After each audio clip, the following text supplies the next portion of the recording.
আসসালামু আলাইকুম। আজ প্রথম রোজা। আমি রয়েছি শাহবাগে। আপনারা দেখতে পাচ্ছেন শিক্ষার্থীদের যে আন্দোলন সেটা কিন্তু চলমান রয়েছে।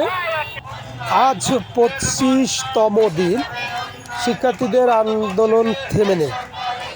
সকালে সেহারি খেয়েই তারা শাহবাগে এসেই আস্তে আস্তে সবাই একসঙ্গে জড়ো হয়েছেন।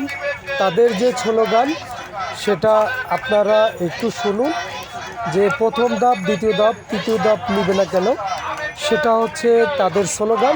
আপনারা দেখতেই থাকুন।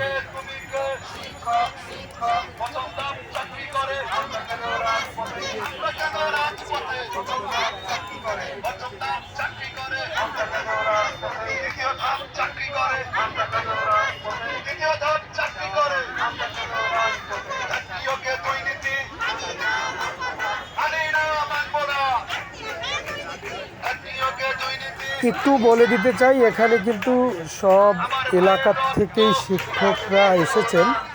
তারা কিন্তু এসেই এই কর্মসূচিতে যোগ দিয়েছেন। এর আগেও কিন্তু যে শিক্ষার্থীরা অনেকেই কিন্তু এই শাহবাগে এসে যে রাস্তা অবরোধ করে যে তারা কর্মসূচি করেছেন, সেখানে কিন্তু অনেক গণ্ডগোল হয়েছে, ঝড়ঝামেলা হয়েছে, সেটা কিন্তু আপনারা অবশ্যই জানেন, আমরাও জানি। তো আমি আর বেশি কথা বাড়াবো না। সবাই আসলে ভালো থাকুন, সুস্থ থাকুন। সবাইকে আমার পক্ষ থেকে আসসালামু আলাইকুম। ভিডিও ভালো লাগলে কমেন্টস করেন, ফলো দিন। আর ভালো না লাগলে আসলে আমার কিছু করার নয়। আমি যতটুকু পারি চেষ্টা করি। প্রথম রোজা, বেশি আর কথা বলবোই না।